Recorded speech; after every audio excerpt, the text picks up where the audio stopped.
ಆತ್ಮೀಯ ಸ್ನೇಹಿತರೆ, ತಮಗೆಲ್ಲರಿಗೂ ನಮಸ್ಕಾರ. ನಾನು JS ಸೋಮನಾಥ್.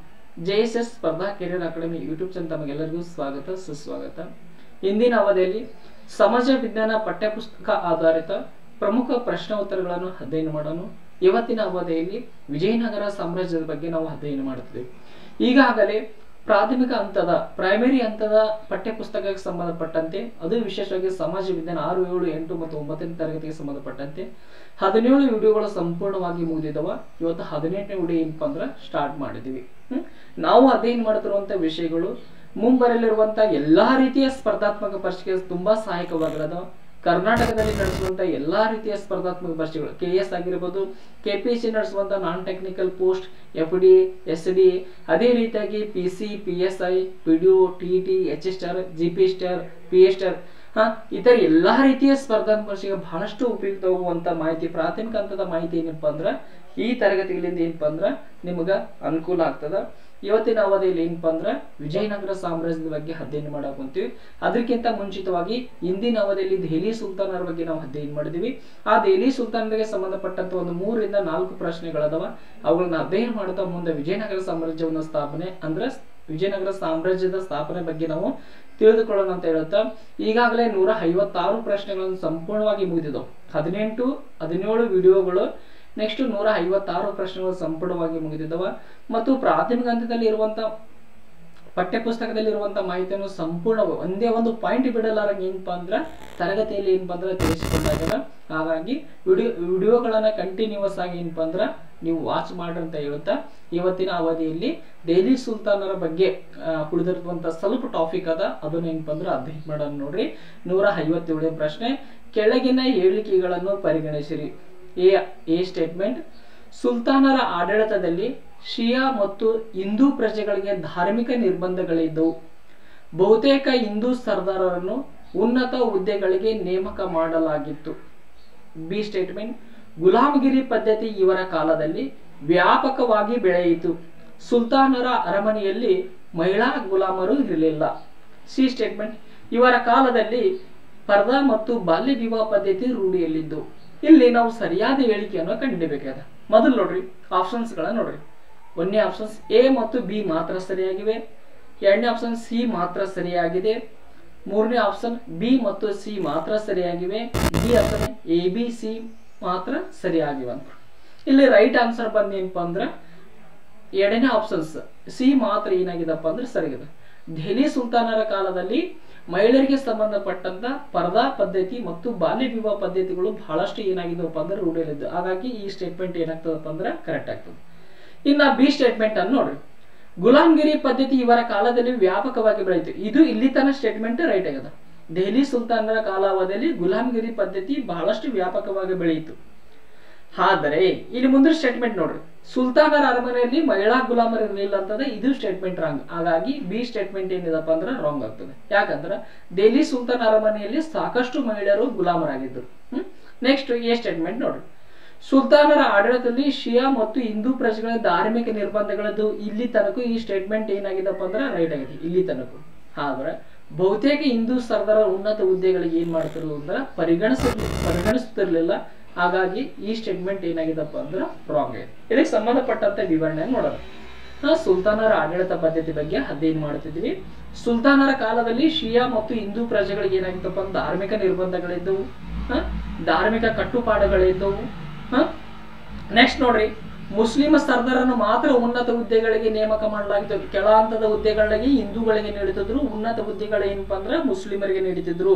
ಹಾಗಾಗಿ ಮುಸ್ಲಿಂ ಸರ್ದಾರನ್ನು ಮಾತ್ರ ಏನ್ ಮಾಡ್ತಿದ್ರು ದೆಹಲಿ ಸುಲ್ತಾನರು ಉನ್ನತ ಹುದ್ದೆಗಳಿಗೆ ಅವರನ್ನು ನೇಮಕ ಮಾಡ್ತಿದ್ದರು. ನೆಕ್ಸ್ಟ್, ಸುಲ್ತಾನರ ಆಡಳಿತದಲ್ಲಿ ನೆರವು ನೀಡಲು ಹಿಂದೂಗಳನ್ನು ಏನ್ ಮಾಡ್ತಿದ್ದ ಕಂದಾಯ ಅಧಿಕಾರಿಗಳನ್ನಾಗಿ ಕಾರಕೂನರನ್ನಾಗಿ ನೇಮಕ ಮಾಡಿಕೊಂಡಿದ್ರು. ನೆಕ್ಸ್ಟ್, ದೆಹಲಿ ಸುಲ್ತಾನರ ಆಡಳಿತ ಅವಧಿ ಗುಲಾಮಗಿರಿ ಪದ್ಧತಿ ವ್ಯಾಪಕವಾಗಿ ಬೆಳೆಯಿತು. ಯುದ್ಧದ ಕೈದಿಗಳನ್ನೇ ಇವರು ಗುಲಾಮರಾಗಿ ನೇಮಕ ಮಾಡಿಕೊಳ್ತಿದ್ರು. ತಾವು ಯುದ್ಧ ಮಾಡಿದಂತ ಸಂದರ್ಭದಲ್ಲಿ ಆ ಕೈದಿಗಳನ್ನ ಏನು ಸರಿ ಹಿಡಿತಿದ್ರಲ್ಲ ಅವ್ರನ್ನ ಏನ್ ಮಾಡ್ತಾರಪ್ಪ ಅಂದ್ರೆ ಅವರು ಗುಲಾಮರಾಗಿ ನೇಮಕ ಮಾಡಿಕೊಳ್ತಿದ್ರು. ನೆಕ್ಸ್ಟ್, ಅರಮನೆಯಲ್ಲಿ ಅನೇಕ ಮಹಿಳಾ ಗುಲಾಮರಿದ್ರು. ಅರಮನೆಯಲ್ಲಿದ್ದಂತ ಮಹಿಳಾ ಗುಲಾಮರು ಏನ್ ಮಾಡ್ತಾರಪ್ಪ ಅಂದ್ರೆ ರಾಜ ರಾಣಿಯರ ಸೇವೆ ಮಾಡ್ತಿದ್ರು. ಯಾರ ಸೇವೆ ಮಾಡ್ತಿದ್ರು? ರಾಜರಾಣಿಯರ ಸೇವೆ ಮಾಡ್ತಿದ್ರು.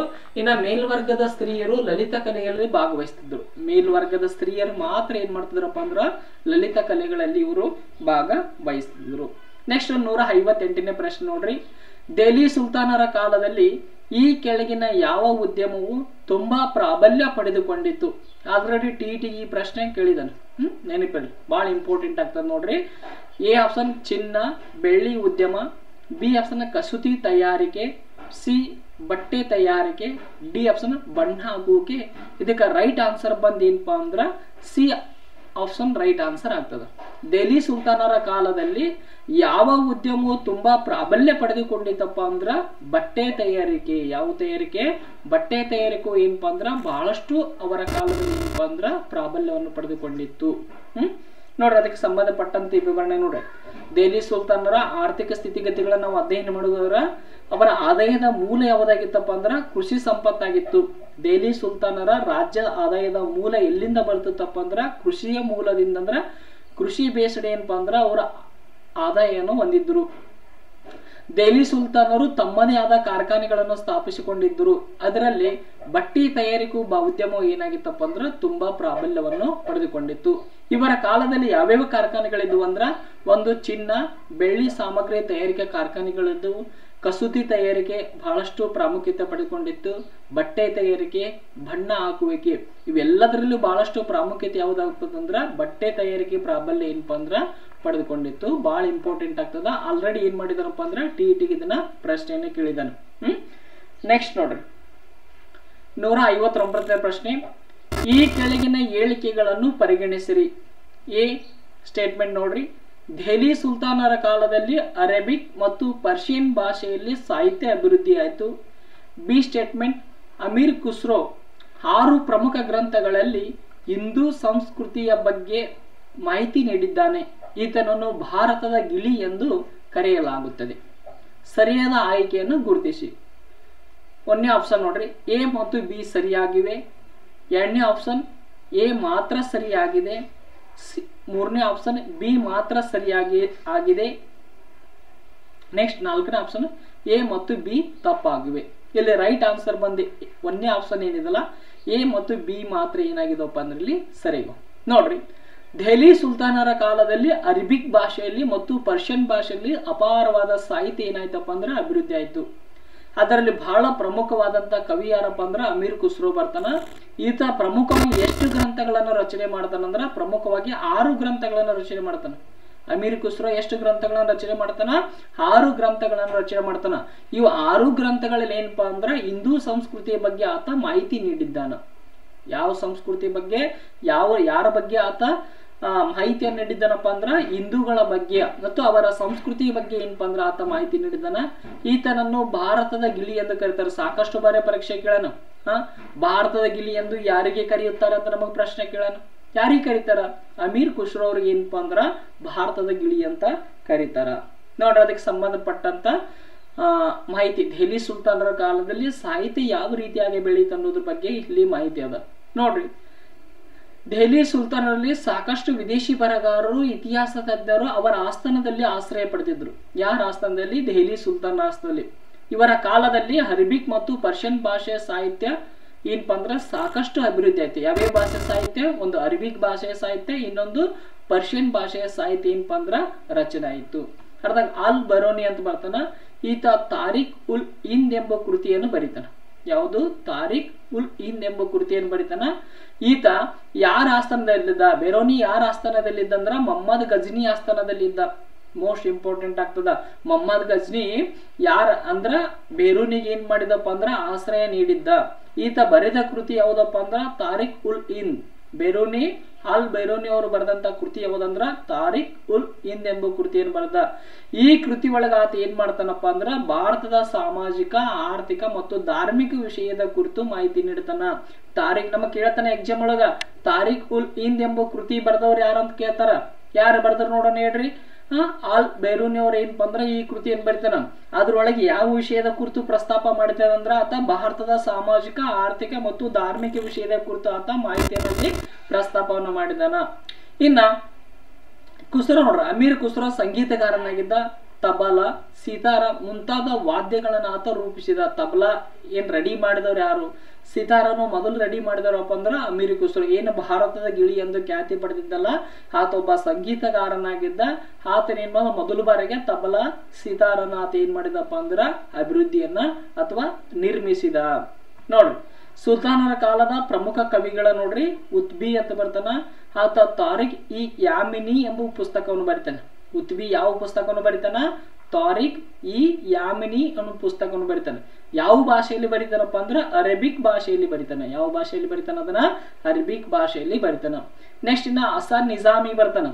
ಈತ ತಾಜುಲ್ ಮಾಸಿಕ್ ಅಂತ ಎಂಬಂದ ಪುಸ್ತಕವನ್ನ ಬರಿತಾನ. ನೆಕ್ಸ್ಟ್ ಇನ್ನ ಮಿನಾಜ್ ಉಸ್ ಸಿರಾಜ್ ಅವ್ರು ಬರ್ತಾರ. ತಬಕತ್ ಇ ನಾಸಿರಿ ಅನ್ನೋ ಪುಸ್ತಕವನ್ನ ಬರಿತಾನ. ನೆಕ್ಸ್ಟ್ ಜಿಯಾವುದ್ದೀನ್ ಬರ್ನಿಯು ತಾರಿಕ್ ಈ ಫಿರೋಜ್ ಶಾ, ಇದು ಮೋಸ್ಟ್ ಇಂಪಾರ್ಟೆಂಟ್. ಬರ್ನಿ ಬರೆದಂತ ಪುಸ್ತಕ ಯಾವ್ದಪ್ಪ ಅಂತ ನಮಗೆ ಏನಪ್ಪ ಅಂದ್ರ ಸಾಕಷ್ಟು ಬಾರಿ KPSC ಎಕ್ಸಾಮ್ ಕೇಳಿದಾನೆ. ಸಾಕಷ್ಟು ಬಾರಿ ನೆಕ್ಸ್ಟ್ PSC ಎಕ್ಸಾಮ್ ಕೇಳಿದಾನೆ ಇದನ್ನ. ಸಾಕಷ್ಟು ಬರೆದ ಬರ್ನಿಯು ಬರೆದಂತ ಪುಸ್ತಕ ಯಾವ್ದಪ್ಪ ಅಂದ್ರ ತಾರಿಕ್ ಇ ಫಿರೋಜ್ ಶಾಯಿ. ಮೋಸ್ಟ್ ಇಂಪಾರ್ಟೆಂಟ್ ಆಗ್ತದ, ಇದನ್ನೇನಪ್ಪ ಅಂದ್ರ ನೆನಪಿರ್ಲಿ. ನೆಕ್ಸ್ಟ್ ಫಿರೋಜ್ ತುಗ್ಲಕ್ ಅಂತ ಬರ್ತಾನ. ಫುತುಹತ್ ಈ ಫಿರೋಜ್ ಶಾ ಅಂತ ಏನಪ್ಪ ಅಂದ್ರೆ ಇದನ್ನ ಪುಸ್ತಕನ ಬರ್ತಾನ. ಇನ್ನ ಜೈಸಿ ಎಂಬ ಕವಿ ಏನ್ ಮಾಡ್ತಾನಪ್ಪ ಅಂದ್ರ ಪದ್ಮಾವತಿ ಎಂಬ ಪುಸ್ತಕವನ್ನು ಬರಿತಾನೆ. ಇದು ಮೋಸ್ಟ್ ಇಂಪಾರ್ಟೆಂಟ್ ಆಗ್ತದ. ಜೈಸಿ ಎಂಬ ಕವಿ ಪದ್ಮಾವತಿ ಎಂಬ ಸೋಫಿ ಕಾವ್ಯವನ್ನು ಬರಿತಾನ. ಯಾವ ಭಾಷೆಯಲ್ಲಿ ಬರೆದಪ್ಪ ಅಂದ್ರ ಉರ್ದು ಭಾಷೆಯಲ್ಲಿ ಬರೆದ. ಯಾವ ಭಾಷೆಯಲ್ಲಿ ಬರೆದತ್ತ? ಉರ್ದು ಭಾಷೆಯಲ್ಲಿ ಬರಿತಾನ. ಮೋಸ್ಟ್ ಇಂಪಾರ್ಟೆಂಟ್ ಆಗ್ತವ ಎಲ್ಲವೂ. ಏನಪ್ಪ ಅಂದ್ರೆ ಇದನ್ನ ನೋಟನ್ನ ಮಾಡ್ಕೊಡ್ರಿ. ನೆಕ್ಸ್ಟ್ ನೋಡ್ರಿ, 160ನೇ ಪ್ರಶ್ನೆ. ಈ ಕೆಳಗಿನ ಹೇಳಿಕೆಗಳನ್ನು ಓದಿ ತಪ್ಪಾದ ಆಯ್ಕೆಯನ್ನು ಗುರುತಿಸಿ. ಎ ಆಪ್ಷನ್, ದೆಹಲಿ ಸುಲ್ತಾನರ ಕಾಲದಲ್ಲಿ ಇಂಡೋ ಮತ್ತು ಇಸ್ಲಾಮಿಕ್ ಶೈಲಿಯ ವಾಸ್ತುಶಿಲ್ಪವನ್ನು ಪರಿಚಯ ಮಾಡಲಾಯಿತು. ಬಿ, ಇವರ ಕಾಲದಲ್ಲಿ ಕೋಟೆ, ಮಸೀದಿ, ಮದರಸ ಧರ್ಮಶಾಲೆಗಳನ್ನು ನಿರ್ಮಿಸಲಾಯಿತು. ಸಿ ಆಪ್ಷನ್, ದೆಹಲಿಯಲ್ಲಿರುವ ಕುವತ್ ಉಲ್ ಇಸ್ಲಾಂ ಮಸೀದಿಯನ್ನು ಇಂಡೋ ಇಸ್ಲಾಮಿಕ್ ಶೈಲಿಯಲ್ಲಿ ಇಲ್ತಮಷ ಕಟ್ಟಿಸಿದನು. ಡಿ ಆಪ್ಷನ್, ಇವರ ಕಾಲದಲ್ಲಿ ದೆಹಲಿಯಲ್ಲಿ ಕುತಬ್ ಮಿನಾರ್, ಅಲೈ ದರ್ವಾಜ್, ಜಮೈತ್ ಖಾನ್ ಮಸೀದಿಗಳ ಕಟ್ಟಡಗಳು ನಿರ್ಮಾಣವಾದವು. ಇಲ್ಲಿ ತಪ್ಪಾದ ಹೇಳಿಕೆಯನ್ನು ಕಂಡುಹಿಡಿದನು. ನೋಡ್ರಿ, ದೆಹಲಿ ಸುಲ್ತಾನರ ಕಾಲದ ಆಡಳಿತದ ಅವಧಿಯಲ್ಲಿ ಹೊಸದಾಗಿ ಏನಾಗ್ತಪ್ಪ ಅಂದ್ರೆ ಇಂಡೋ ಇಸ್ಲಾಮಿಕ್ ಶೈಲಿ ಏನಾಗ್ತದ ಪರಿಚಯ ಆಗ್ತದ. ಇಲ್ಲೇನು ಗುಮ್ಮಟ ಆಕಾರದ ಏನು ಮಸೀದಿಗಳ ನಿರ್ಮಾಣ ಮಾಡಿದಾರಲ್ಲ, ಇದಕ್ಕೆ ಏನ್ ಮಾಡಿದಾರಪ್ಪ ಅಂದ್ರ ಇಂಡೋ ಇಸ್ಲಾಮಿಕ್ ಶೈಲಿ ಅಂತ, ವಾಸ್ತುಶಿಲ್ಪದ ಶೈಲಿ ಅಂತ ಏನ್ ಮಾಡ್ತಾರೆ ಹೆಸರನ್ನು ಕೊಟ್ಟಿರೋದಕ್ಕ. ನೆಕ್ಸ್ಟ್, ಇವರ ಕಾಲದಲ್ಲಿ ಕೋಟೆಗಳ ರಚನೆ ಆದವು, ಮಸೀದಿಗಳ ರಚನೆ ಆದವು, ಮದರಸಗಳು ಏನಪ್ಪ ಅಂದ್ರ ಧರ್ಮಶಾಲೆಗಳು ಇವರ ಕಾಲದಲ್ಲಿ ರಚನೆ ಆಗ್ತವೆ. ಇದು ಸ್ಟೇಟ್ಮೆಂಟ್ ಕರೆಕ್ಟ್ ಆಗಿದೆ. ಇದು ಏನಾಗಿದಪ್ಪ ಅಂದ್ರೆ ಸ್ಟೇಟ್ಮೆಂಟ್ ಕರೆಕ್ಟ್ ಆಗಿದೆ. ಇನ್ನು ಸಿ ಸ್ಟೇಟ್ಮೆಂಟ್ ಅಥವಾ ಸಿ ಆಪ್ಷನ್ ಅನ್ನು ನೋಡ್ರಿ. ದೆಹಲಿಯಲ್ಲಿರುವ ಕುವತ್ ಇಲ್ ಇಸ್ಲಾಂ ಮೋಸ್ಟ್ ಇಂಪಾರ್ಟೆಂಟ್ ಆಗ್ತದ. ಕುವತ್ ಉಲ್ ಇಸ್ಲಾಂ ಮಸೀದಿಯನ್ನು ಇಂಡೋ ಇಸ್ಲಾಮಿಕ್ ಶೈಲಿಯಲ್ಲಿ ಇಲ್ತಮಷ ಕಟ್ಟಿಸಿದನಂತದ. ಈ ಸ್ಟೇಟ್ಮೆಂಟ್ ಏನಪ್ಪ ಅಂದ್ರೆ ರಾಂಗ್ ಆಗ್ತದೆ. ದೆಹಲಿಯಲ್ಲಿರುವ ಕುವತ್ ಉಲ್ ಇಸ್ಲಾಂ ಮಸೀದಿಯನ್ನು ಕಟ್ಟಿಸಿದವರು ಅಂದ್ರೆ ಕುತ್ಬುದ್ದೀನ್ ಐಬಕ್ ಬರ್ತಾನ. ಯಾರು ಬರ್ತಾರ? ಕುತ್ಬುದ್ದೀನ್ ಐಬಕ್ ಬರ್ತಾನ. ಈತ ಏನ್ ಮಾಡ್ತಾನಪ್ಪ ಅಂದ್ರೆ ಇಂಡೋ ಇಸ್ಲಾಮಿಕ್ ಶೈಲಿಯಲ್ಲಿ ಈ ಕಟ್ಟಡವನ್ನು ನಿರ್ಮಾಣ ಮಾಡ್ತಾನ. ಆದ್ರ ಈ ಕಟ್ಟಡವನ್ನೇ ನಿರ್ಮಾಣ ಮಾಡ್ತಾನ, ಅದ ಕಟ್ಟಿಸ್ತಾನ ಪ್ರಾಥಮಿಕ. ಆದ್ರೆ ಇದನ್ನ ಪೂರ್ಣಗೊಳಿಸಿದವ್ರು ಯಾರಪ್ಪ ಅಂದ್ರೆ ಇಲ್ತಮಷ ಬರ್ತಾನ. ಹಾಗಾಗಿ ಈ ಸ್ಟೇಟ್ಮೆಂಟ್ ಏನಾಗ್ತದಪ್ಪ ಅಂದ್ರ ರಾಂಗ್ ಆಗ್ತದ. ನಮಗೇನ್ ಹೇಳಿದಾರೆ ಇಲ್ಲಿ 160ನೇ ಪ್ರಶ್ನೆ ಒಳಗ ಈ ಕೆಳಗಿನ ಹೇಳಿಕೆಗಳಲ್ಲಿ ತಪ್ಪಾದ ಆಯ್ಕೆಯನ್ನು ಏನ್ ಮಾಡಿದಾರಪ್ಪ ಅಂದ್ರ ಗುರುತಿಸ್ತಾರ. ಹೀಗಾಗಿ ಈ ಪ್ರಶ್ನೆಗೆ ಸಿ ಆಪ್ಷನ್ ಏನಾಗ್ತದಪ್ಪ ಅಂದ್ರ ರೈಟ್ ಆನ್ಸರ್ ಆಗ್ತದ. ನೆಕ್ಸ್ಟ್, ಇವರ ಕಾಲದಲ್ಲಿ, ಯಾರ ಕಾಲದಲ್ಲಿ? ದೆಹಲಿ ಸುಲ್ತಾನರ ಕಾಲದಲ್ಲಿ ಏನಪ್ಪ ಅಂದ್ರ ಕುತಬ್ ಮಿನಾರ್, ಅಲೈ ದರ್ವಾಜ್ ಮತ್ತು ಜಮೈತ್ ಖಾನ್ ಮಸೀದಿ ಕಟ್ಟಡಗಳು ಏನಾದವಪ್ಪ ಅಂದ್ರ ನಿರ್ಮಾಣವಾದವು. ನೆಕ್ಸ್ಟ್ ನೋಡ್ರಿ, ದೆಹಲಿ ಸುಲ್ತಾನರ ಕಾಲದ ಕಲೆ ಮತ್ತು ವಾಸ್ತುಶಿಲ್ಪವನ್ನು ನೋಡ್ರಿ. ದೆಹಲಿ ಸುಲ್ತಾನರು ಭಾರತಕ್ಕೆ ಇಂಡೋ ಇಸ್ಲಾಮಿಕ್ ಶೈಲಿ ಎಂಬ ಹೊಸ ವಾಸ್ತುಶಿಲ್ಪ ಶೈಲಿಯನ್ನು ಪರಿಚಯ ಮಾಡಿದ್ರು. ನಾಳೆ ನಮಗೆ ಎಕ್ಸಾಮ್ ಕೇಳಬಹುದು, ಇಂಡೋ ಇಸ್ಲಾಮಿಕ್ ವಾಸ್ತುಶಿಲ್ಪವನ್ನು ಭಾರತಕ್ಕೆ ಪರಿಚಯ ಮಾಡಿದವರು ಯಾರು? ದೆಹಲಿ ಸುಲ್ತಾನರು ಏನ್ ಮಾಡ್ತಾರಪ್ಪ ಅಂದ್ರೆ ಅದನ್ನ ಪರಿಚಯವನ್ನು ಮಾಡ್ತಾರ. ಈ ಶೈಲಿಯ ಮುಖ್ಯ ಲಕ್ಷಣಗಳು ನೋಡ್ರಿ. ಇಂಡೋ ಇಸ್ಲಾಮಿಕ್ ಶೈಲಿಯ ಮುಖ್ಯ ಲಕ್ಷಣಗಳು ಯಾವ್ಯಾವ ಅಂದ್ರ, ಒಂದು ಕಮಾನಗಳು ಬರ್ತಾವ, ಗುಮ್ಮಟಗಳು ಬರ್ತಾವ, ಮಿನಾರ್ಗಳು ಬರ್ತಾವ. ಇದು ಈ ಶೈಲಿ ಏನಪ್ಪಾ ಅಂದ್ರ ಪ್ರಮುಖವಾದಂತ ಏನಪ್ಪಾ ಅಂದ್ರೆ ಇವು ಲಕ್ಷಣಗಳಾಗ್ಯಾವ. ಯಾವ್ಯಾವ ನೋಡ್ರಿ ನೇಮಿ? ಕಮಾನಗಳು, ಗುಮ್ಮಟಗಳು, ಮಿನಾರಗಳು ಬರ್ತಾವ. ನೆಕ್ಸ್ಟ್, ಇವರ ಕಾಲದಲ್ಲಿ ಕೋಟೆ, ಮಸೀದಿಗಳು, ಅರಮನೆ, ಸಾರ್ವಜನಿಕ ಕಟ್ಟಡ, ಮದರಸ ಧರ್ಮಶಾಲೆಗಳು ಏನಪ್ಪಾ ಅಂದ್ರೆ ನಿರ್ಮಾಣದ ಅಷ್ಟೊಂದು ಇಂಪಾರ್ಟೆಂಟ್ ಅಲ್ಲ. ಈ ಕಡೆ ಬರ್ರಿ, ಇದು ಬಹಳಷ್ಟು ಏನಾಗ್ತದಪ್ಪ ಅಂದ್ರ ಇಂಪಾರ್ಟೆಂಟ್ ಅದ. ನೋಡಿ, ಕುವತ್ ಉಲ್ ಇಸ್ಲಾಂ ಮಸೀದಿ ಇದು ಎಲ್ಲಿದಪ್ಪ ಅಂದ್ರೆ ದೆಹಲಿ ಒಳಗದ. ಕುತಾಬ್ ಮಿನಾರ್ ಎಲ್ಲಿದಪ್ಪ ಅಂತ ದೆಹಲಿ ಒಳಗದ. ಅಲೈ ದರ್ವಾಜ್ ಎಲ್ಲಿದಂದ ಇದನ್ನ ಕಟ್ಟಿಸಿದವ್ರು ಯಾರಪ್ಪ ಅಂದ್ರೆ ಅಲ್ಲಾವುದ್ದೀನ್ ಖಿಲ್ಜಿ. ಅಲೈ ದರ್ವಾಜ್ ಅನ್ನ ಕಟ್ಟಿಸಿದವ್ರು ಯಾರು? ಅಲ್ಲಾವುದ್ದೀನ್ ಖಿಲ್ಜಿ ಬರ್ತಾನೆ. ಇದು ಎಲ್ಲಿದಪ್ಪ ಅಂದ್ರೆ ಇದು ದೆಹಲಿ ಒಳಗದ. ಇನ್ನ ಸಿರಿಕೋಟೆ ಇದು ಸಹ ಏನಪ್ಪಾ ಅಂದ್ರೆ ದೆಹಲಿ ಒಳಗದ. ಇದು ಯಾರಿಗೆ ಸಂಬಂಧಪಟ್ಟದಪ್ಪ ಅಂದ್ರೆ ಅಲ್ಲಾವುದ್ದೀನ್ ಖಿಲ್ಜಿಗೆ ಸಂಬಂಧಪಟ್ಟ. ಮೋಸ್ಟ್ ಇಂಪಾರ್ಟೆಂಟ್ ಆಗ್ತವ.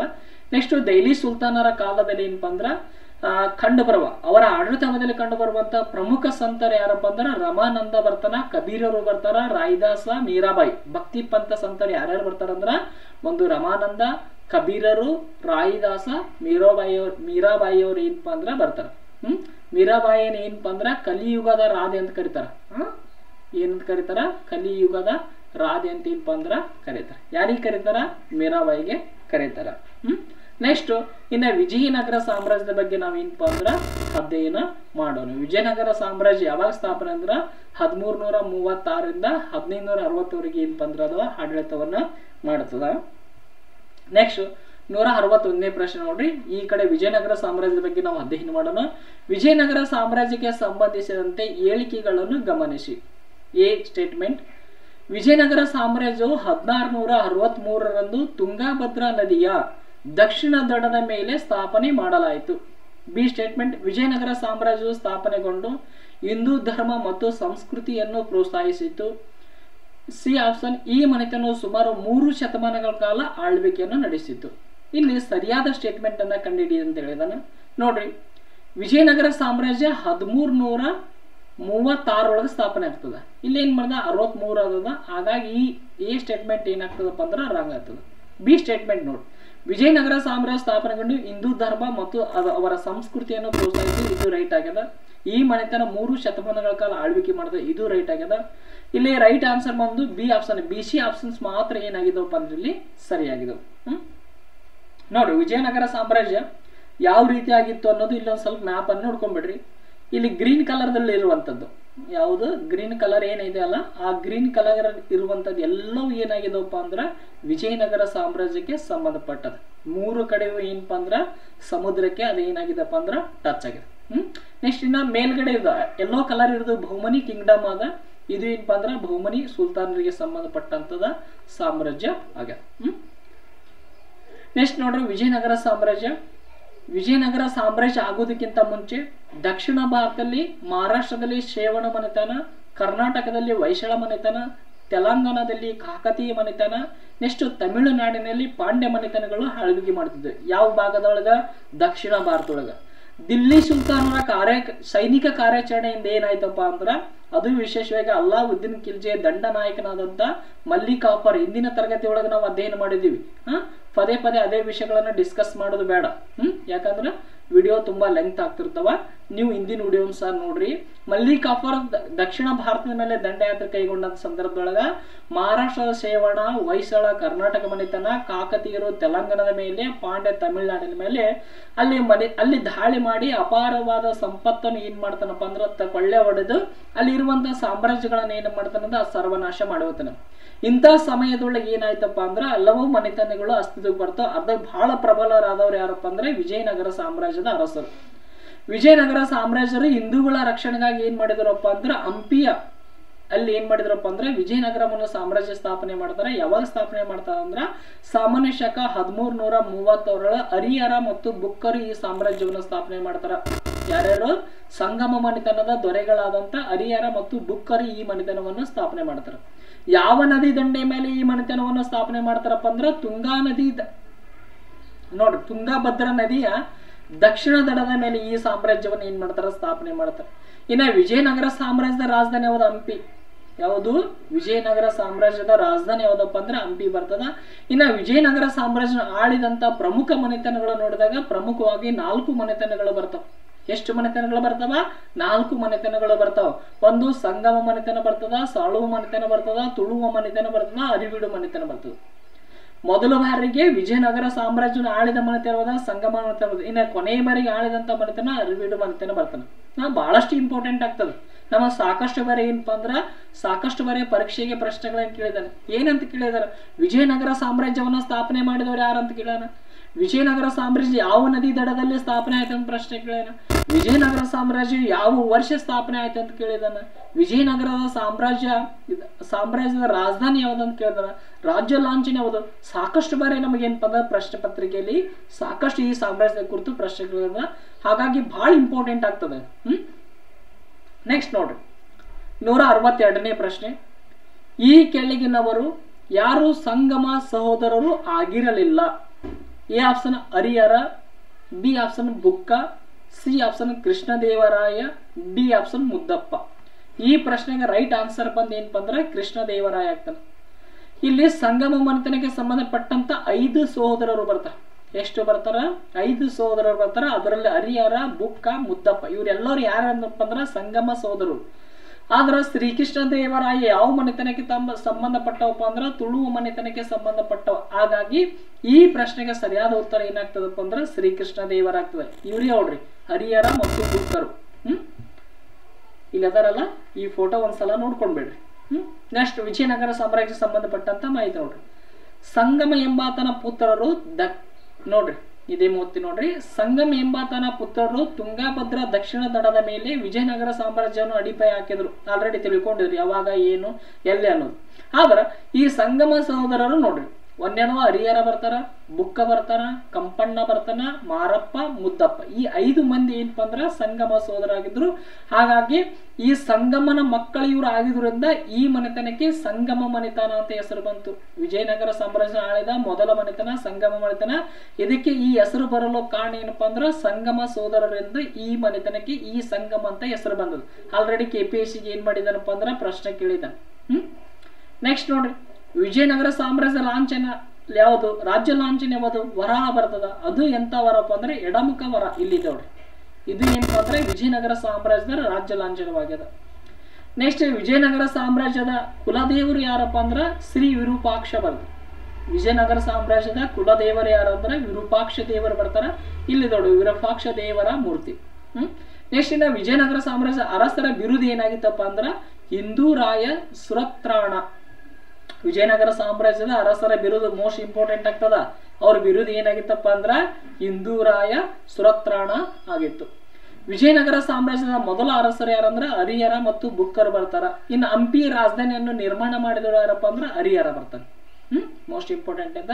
ಇನ್ನು ಹರಿಹರನ ಕಾಲದಲ್ಲಿ ಸಾಮಾನ್ಯ ಶಕ 1347ರಲ್ಲಿ ಬಹುಮನಿ ಸಾಮ್ರಾಜ್ಯ ಏನಾಗ್ತದಪ್ಪ ಅಂದ್ರ ಸ್ಥಾಪನೆ ಆಗ್ತದೆ. ಯಾರ ಕಾಲಾವಧಿಯಲ್ಲಿ ಬಹುಮನಿ ಸಾಮ್ರಾಜ್ಯ ಸ್ಥಾಪನೆ ಆಯ್ತಪ್ಪ ಅಂದ್ರ ಹರಿಹರನ ಕಾಲಾವಧಿಯಲ್ಲಿ ಏನಾಗ್ತದಪ್ಪ ಅಂದ್ರ ಈ ಬಹುಮನಿ ಸಾಮ್ರಾಜ್ಯ ಸಾಮಾನ್ಯ ಶಕ 1747ರಲ್ಲಿ ಅದು ಸ್ಥಾಪನೆ ಆಗ್ತದ. ಬಹುಮನಿ ಸಾಮ್ರಾಜ್ಯ ಅಧ್ಯಯನ ಮಾಡುತ್ತಿರುವ ಸಂದರ್ಭದಲ್ಲಿ ಅದ್ರ ಬಗ್ಗೆ ನಾವು ಸಂಪೂರ್ಣವಾಗಿ ತಿಳಿದುಕೊಳ್ಳೋಣ. ನೆಕ್ಸ್ಟ್ ನೋಡ್ರಿ 163ನೇ ಪ್ರಶ್ನೆ. ಈ ಕೆಳಗಿನ ಹೇಳಿಕೆಗಳನ್ನು ಪರಿಗಣಿಸಿ. ಎ ಸ್ಟೇಟ್ಮೆಂಟ್, ವಿಜಯನಗರ ಸಾಮ್ರಾಜ್ಯದ ಸಂಗಮ ಮನೆತನದ ಅತ್ಯಂತ ಪ್ರಸಿದ್ಧ ದೊರೆ Srikrishna Devaraya. Next B option, B statement, option ಅಲ್ಲ ಬಿ ಸ್ಟೇಟ್ಮೆಂಟ್ ನೋಡ್ರಿ. ಪರ್ಷಿಯಾ ದೇಶದ ರಾಯಭಾರಿ ಪ್ರವಾಸಿಗನಾದ ಅಬ್ದುಲ್ ರಜಾಕನು ಪ್ರೌಢದೇವರಾಯ ಅಥವಾ 2ನೇ ದೇವರಾಯನ ಆಸ್ಥಾನಕ್ಕೆ ಭೇಟಿ ನೀಡಿದ್ದನು. ಆಯ್ಕೆಗಳು ನೋಡ್ರಿ, ಸರಿಯಾದ ಆಯ್ಕೆಗಳನ್ನು ನಾವು ಆರಿಸಬೇಕಾಗಿದೆ. ನೋಡ್ರಿ, ಎ ಸರಿ, ಬಿ ತಪ್ಪಾಗಿದೆ. ಆಪ್ಷನ್ಸ್ ಗಳನ್ನು ನೋಡೋಣ ಒಂದ್ಸಲ. 2ನೇ ಆಪ್ಷನ್ ಬಿ ಸರಿ, ಎ ತಪ್ಪಾಗಿದೆ. 3ನೇ ಆಪ್ಷನ್ ಎ ಬಿ ಸರಿ ಆಗಿವೆ. 4ನೇ ಆಪ್ಷನ್ ಎ ಬಿ ತಪ್ಪಾಗಿವೆ. ಇದಕ್ಕೆ ರೈಟ್ ಆನ್ಸರ್ ಬಂದು ಏನಾಗ್ತದಪ್ಪ ಅಂದ್ರೆ 2ನೇ ಆಪ್ಷನ್ ರೈಟ್ ಆನ್ಸರ್ ಆಗ್ತದೆ. ನೋಡ್ರಿ, ವಿಜಯನಗರ ಸಾಮ್ರಾಜ್ಯದ ಸಂಗಮ ಮನೆತನ ಅತ್ಯಂತ ಪ್ರಸಿದ್ಧ ದೊರೆ ಯಾರಪ್ಪ ಅಂದ್ರೆ ಶ್ರೀಕೃಷ್ಣ ದೇವರಾಯ ಅಲ್ಲ. ವಿಜಯನಗರ ಸಾಮ್ರಾಜ್ಯದ ಸಂಗಮ ಮನೆತನ ಅತ್ಯಂತ ಪ್ರಸಿದ್ಧ ದೊರೆ ಯಾರಪ್ಪ ಅಂದ್ರೆ 2ನೇ ದೇವರಾಯ ಅಥವಾ ಪ್ರೌಢ ದೇವರಾಯ ಬರ್ತಾರೆ. ಯಾರು ಬರ್ತಾರ? ಪ್ರೌಢ ದೇವರಾಯ ಬರ್ತಾನ. ತುಳು ಮನೆತನದ ಅತ್ಯಂತ ಪ್ರಸಿದ್ಧ ದೊರೆ ಯಾರಪ್ಪ ಅಂದ್ರೆ ಶ್ರೀಕೃಷ್ಣ ದೇವರಾಯ ಬರ್ತಾನ. ಹಾಗಾಗಿ ಎ ಸ್ಟೇಟ್ಮೆಂಟ್ ಏನಾಗಿದಪ್ಪ ಅಂದ್ರೆ ತಪ್ಪಾಗಿದೆ. ಇನ್ನ ಬಿ ಸ್ಟೇಟ್ಮೆಂಟ್ ನೋಡ್ರಿ, ಪರ್ಷಿಯಾ ದೇಶದ ರಾಯಭಾರಿ ಪ್ರವಾಸಿಗನಾದ ಅಬ್ದುಲ್ ರಜಾಕನು ಪ್ರೌಢ ದೇವರಾಯ ಅಥವಾ 2ನೇ ದೇವರಾಯನ ಆಸ್ಥಾನಕ್ಕೆ ಭೇಟಿ ನೀಡಿದನು. ಈ ಸ್ಟೇಟ್ಮೆಂಟ್ ಕರೆಕ್ಟ್ ಆಗ್ಯದ. ಹಾಗಾಗಿ ಬಿ ಸರಿ ಆಗದ. ಎ ಏನಾಗ್ಯದಪ್ಪ ಅಂದ್ರೆ ಇಲ್ಲಿ ತಪ್ಪಾಗ್ಯದ. ಈ ಪ್ರಶ್ನೆಗೆ 163ನೇ ಪ್ರಶ್ನೆಗೆ 2ನೇ ಆಪ್ಷನ್ ಏನಾಗ್ತದಪ್ಪ ಅಂದ್ರೆ ರೈಟ್ ಆನ್ಸರ್ ಆಗ್ತದೆ. ನೆಕ್ಸ್ಟ್ ನೋಡ್ರಿ, ಅದಕ್ಕೆ ಸಂಬಂಧಪಟ್ಟಂತದ್ದು ಮತ್ತು ಪ್ರೌಢ ದೇವರಾಯನಿಗೆ ಸಂಬಂಧಪಟ್ಟದ್ದು ನೋಡ್ರಿ. ಈತ 1424ರಿಂದ 1446ವರೆಗೆ ಏನಪ್ಪ ಅಂದ್ರೆ ಇರ್ತಾನ. ಈತನ ಸಂಗಮ ಮನೆತನದ ಅತ್ಯಂತ ಪ್ರಸಿದ್ಧ ದೊರೆ. ನಮಗೆ ಎಕ್ಸಾಮ್ ಕೇಳ್ತಾನೆ, ಸಂಗಮ ಮನೆತನದ ಅತ್ಯಂತ ಪ್ರಸಿದ್ಧ ದೊರೆ ಯಾರು, ಆತನ ಬಿರುದು ಏನು. ಬಹಳಷ್ಟು ಇಂಪಾರ್ಟೆಂಟ್ ಆಗ್ತಾನೆ ವಿಜಯನಗರ ಸಾಮ್ರಾಜ್ಯದೊಳಗ. ನಮಗೆ ಎಕ್ಸಾಮ್ಗೆ ಟಾರ್ಗೆಟ್ ಮಾಡೋದು ಇವನು ಆಧಾರದ ಮೇಲೆ ಪ್ರಶ್ನೆಗಳನ್ನು.